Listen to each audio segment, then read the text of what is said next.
Podcaster's Guide to the Conspiracy, brought to you today by Josh Addison and Dr. M. Denton. Hello and welcome to the Podcaster's Guide to the Conspiracy. My name is Josh Addison, but unfortunately Dr. M. R.X. Dentith is nowhere to be seen at the current point in time. We don't have a proper episode for you this week, basically. Due to scheduling conflicts, we've not been able to get together to record. I am busy all of the week. M is busy all of the weekend. Such are the dynamic and wacky lives that we live. So this is just a little bit of a placeholder to keep you going until we can get together and record ourselves a proper episode.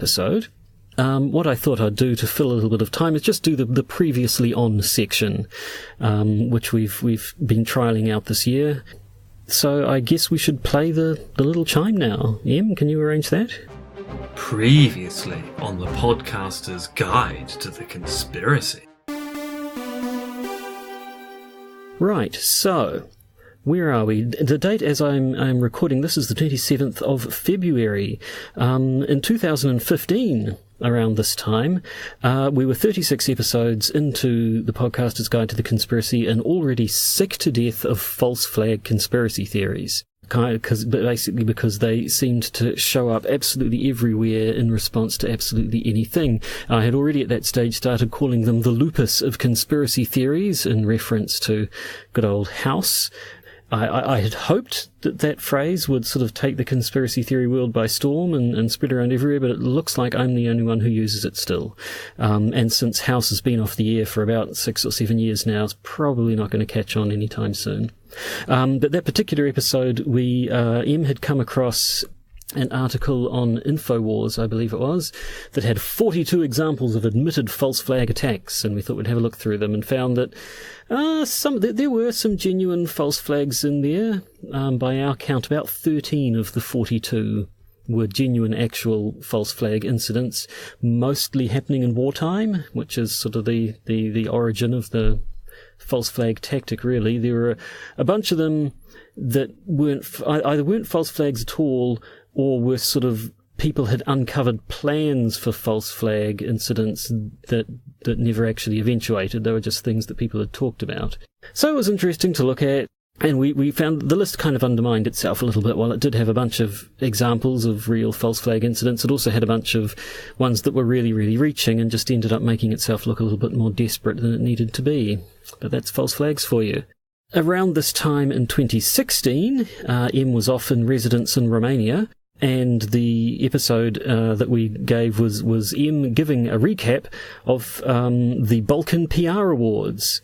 As I recall, M was invited to be a speaker there because having philosophers come and talk about conspiracy theories is something they do over in Europe, where that sort of stuff is valued. So that was just a little bit of a report on the comings and goings in the Balkan PR Awards.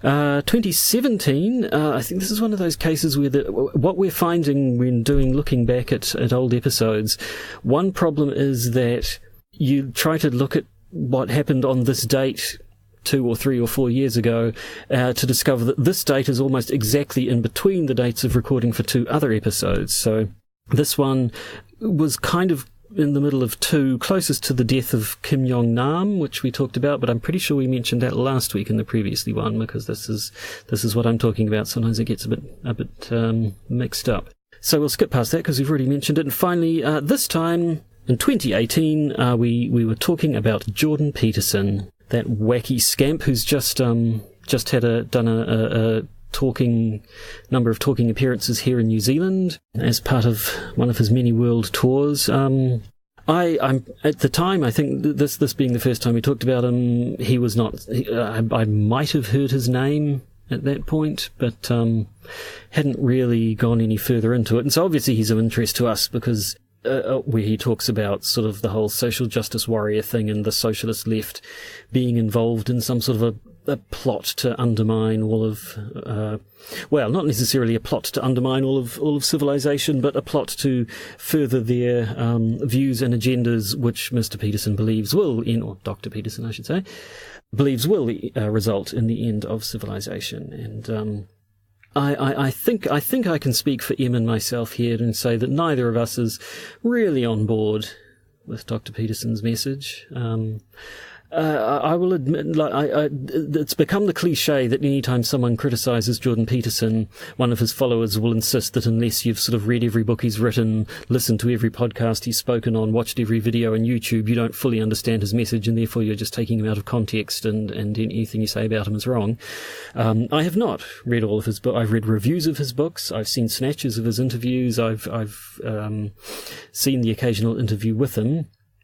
So if you want to say that I don't fully understand him and are taking him fully out of context, then be my guest. But certainly the impression I get is that the Jordan Peterson there are the Jordan Peterson talks and the Jordan Peterson interviews. The interviews seem to be a lot more political, but his talks, which appear to be more focused on like the topics of his books, seem to be more along the lines of his sort of giving his advice and his 12 rules and stuff, which from what I have seen involves a lot of sort of complicated, ahistorical, basically flat-out false gobbledygook, followed by a good, sensible piece of advice, which has the effect that the elaborate nonsense beforehand makes the revelation of this fairly common sense thing look impressive, and the fairly common sense thing coming at the end makes the nonsense that came beforehand sound less like nonsense because it's capped off with something perfectly sensible. So I think,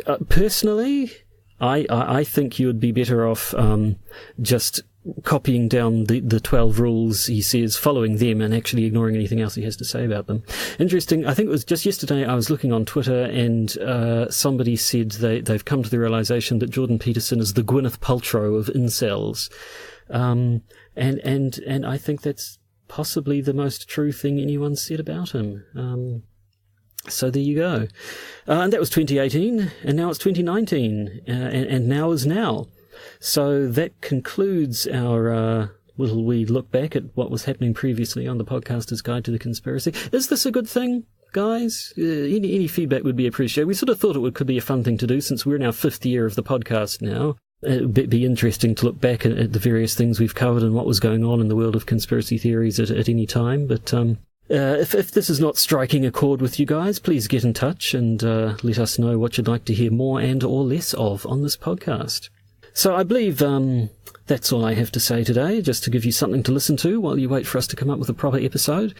Next week's episode, assuming we do manage to get together next week, should be an interesting one. We're going to be looking back at some of the more interesting experiments, or at least theories, back in the 70s that the governments were up to when various MK Ultra stuff was going on and people were actually taking psychic phenomena seriously. Your homework for this week is to either watch Akira, the classic Japanese animation, or go and read the comics, but they're a lot longer and more elaborate. And also go and find the first issue of Global Frequency by Warren Ellis, or even better? No, actually, I think the comic's probably better, but almost just as good.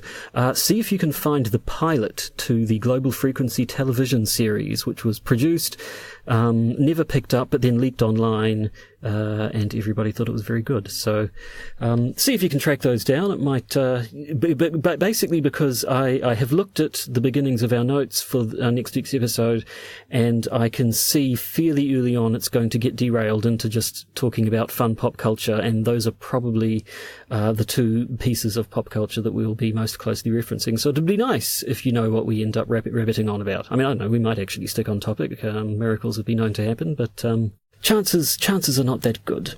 So, how long have I been recording for? 9.5 minutes. Okay, yes, 10 minutes I think of this ought to be all you can stand, so I will leave you now, unless Em would like to tack any last-minute statements on to the end of this. Goodbye, and we'll talk to you next week.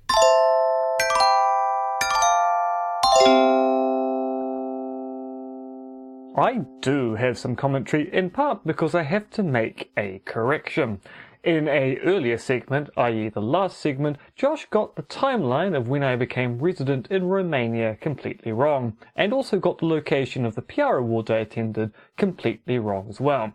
When I went to Latvia, which is a Baltic state, not a Balkan state, I was still resident in Auckland. I went to Romania in the middle of the year afterwards, and it was the Baltic PR Awards rather than the Balkan PR Awards. This kind of agnosticism about the geography of Eastern Europe is the kind of thing that gets Westerners in trouble. You're on notice, Josh Addison. You are on notice. But more importantly, I want to talk about the 5-minute hate, or the lack of the 5-minute hate, on Jordan Peterson when he came to visit this country earlier this month. Or, if you're not listening to this in any kind of real time, and shame on you, in February of 2019. Because there were predictions that there was going to be a liberal media outrage about Jordan Peterson in the country.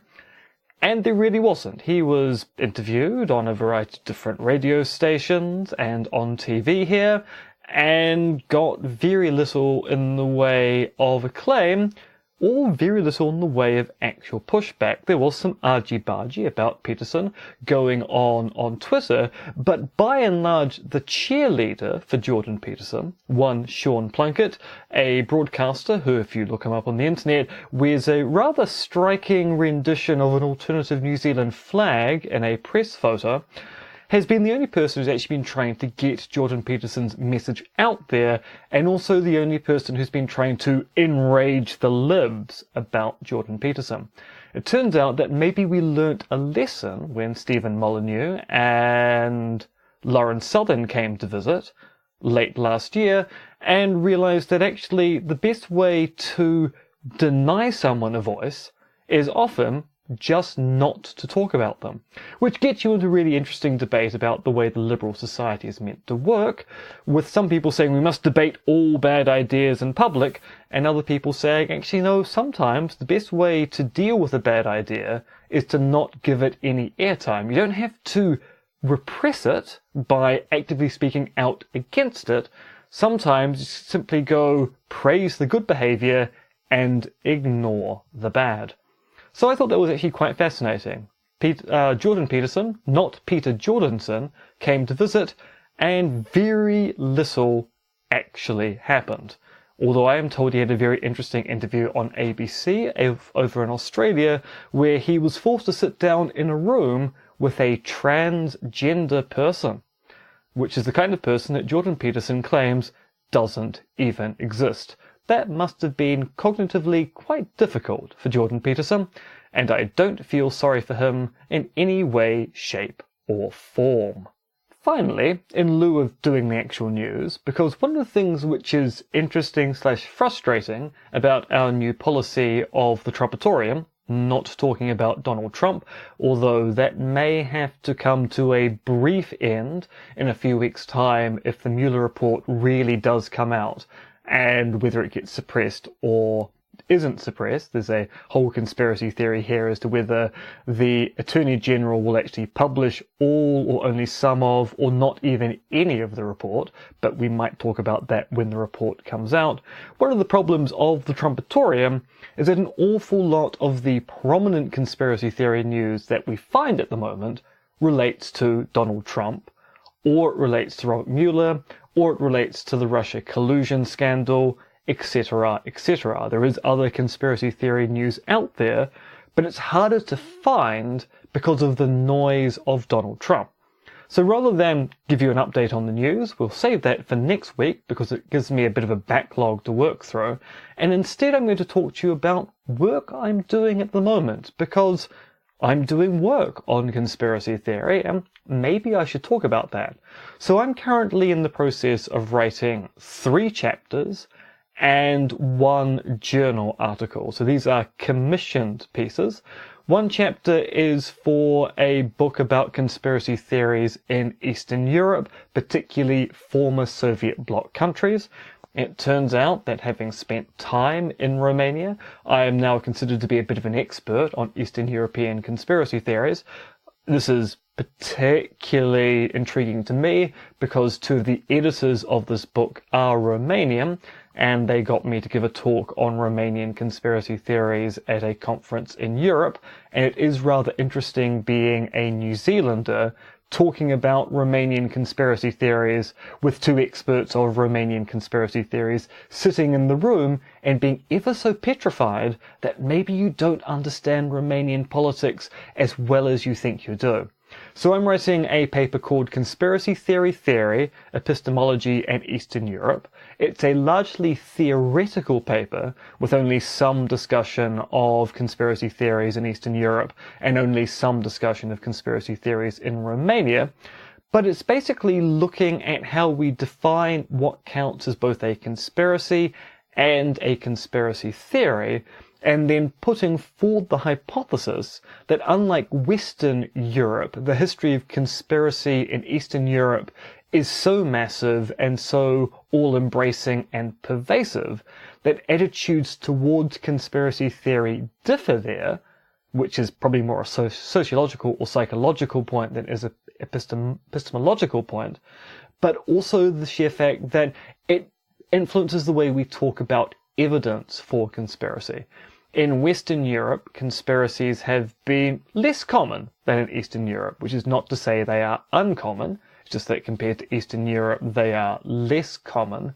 And thus the kind of evidential considerations you have when you're talking about conspiracy theories in Eastern Europe actually do differ because of our priors with respect to those of us from the West. And that's not just Western Europe, that's the US, that's Australasia, bits of the world which aren't former Soviet bloc republics or countries.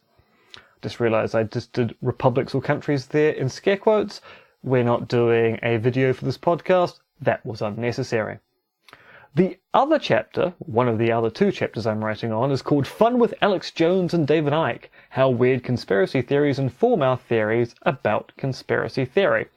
And this is a chapter for a book called Making Fun of / with Conspiracy Theories, which is basically looking at how we can actually talk about conspiracy theories in a fun way as opposed to the serious way that most of the literature treats it. Which is not to say we're making fun of conspiracy theories necessarily.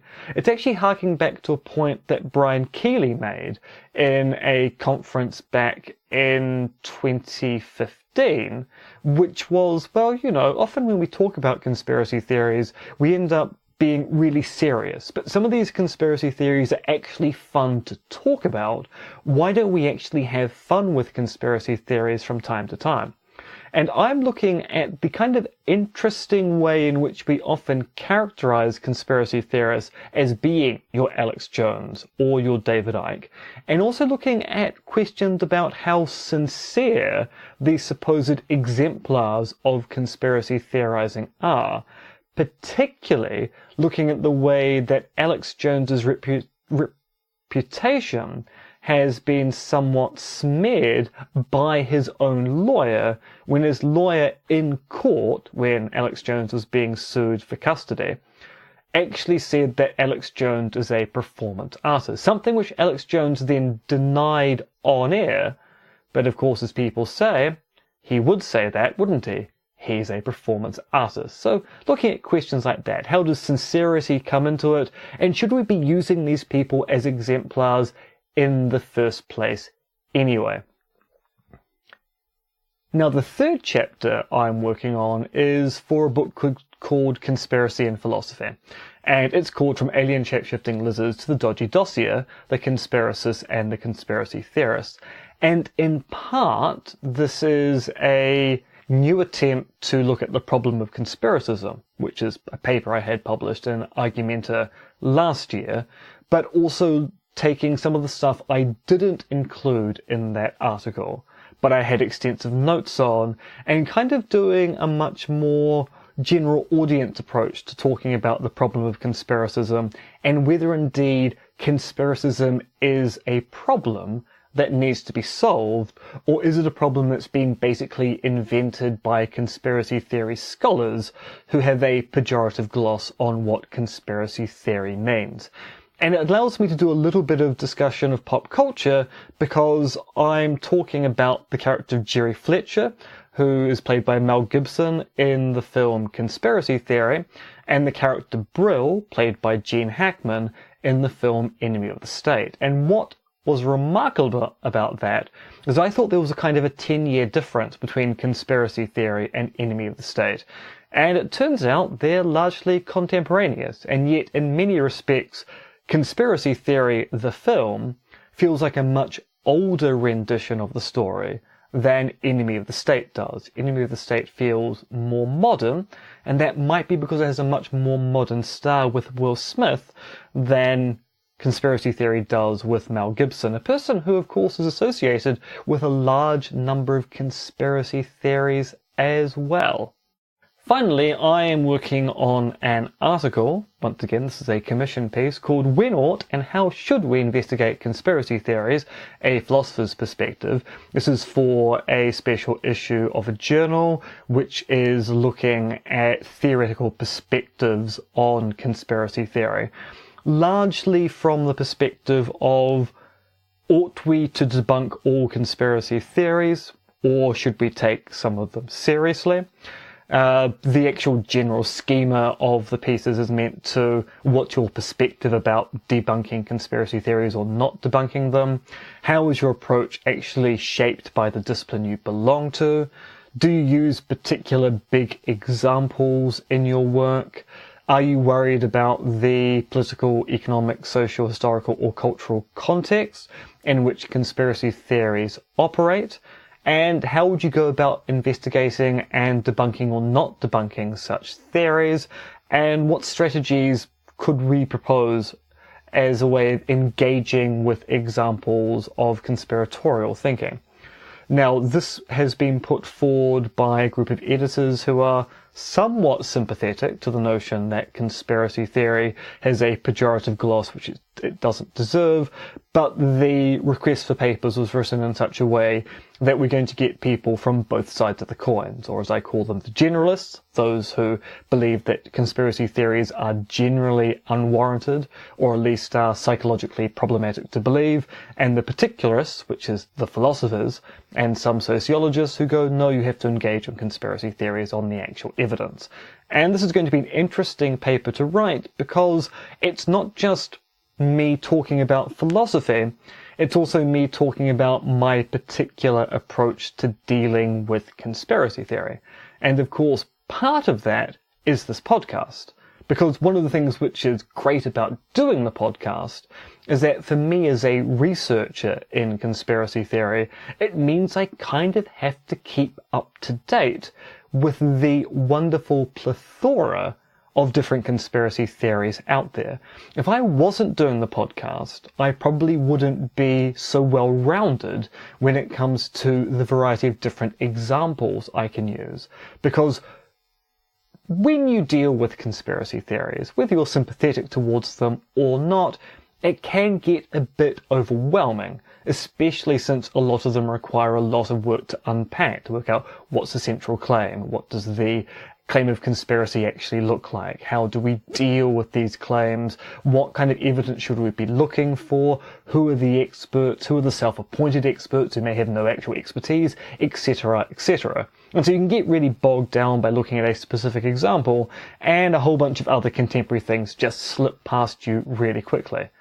But doing the podcast, you basically have to be doing a survey of conspiracy theories every single week to find new examples or updates to old examples.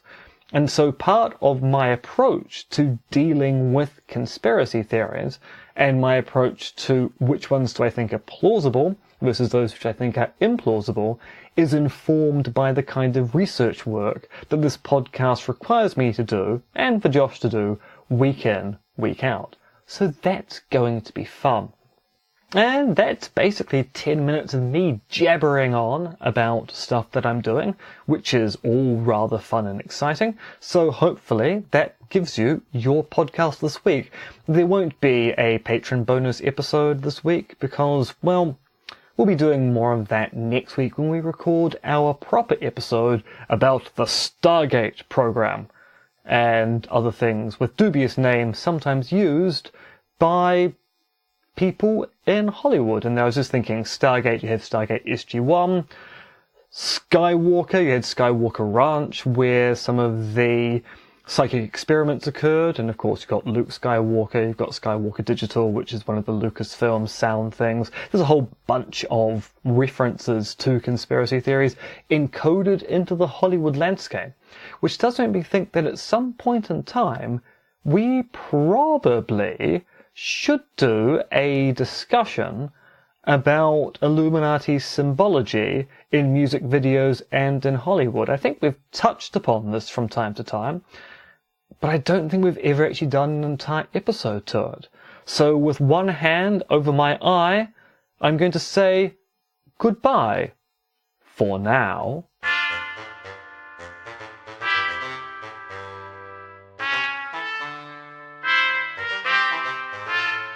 You've been listening to the Podcaster's Guide to the Conspiracy, starring Josh Addison and Dr. MRX Denton, which is written, researched, recorded and produced by Josh and M. You can support the podcast by becoming a patron via its Podbean or Patreon campaigns. And if you need to get in contact with either Josh or M, you can email them at podcastconspiracy@gmail.com or check their Twitter accounts, monkeyfluids and Conspiracism.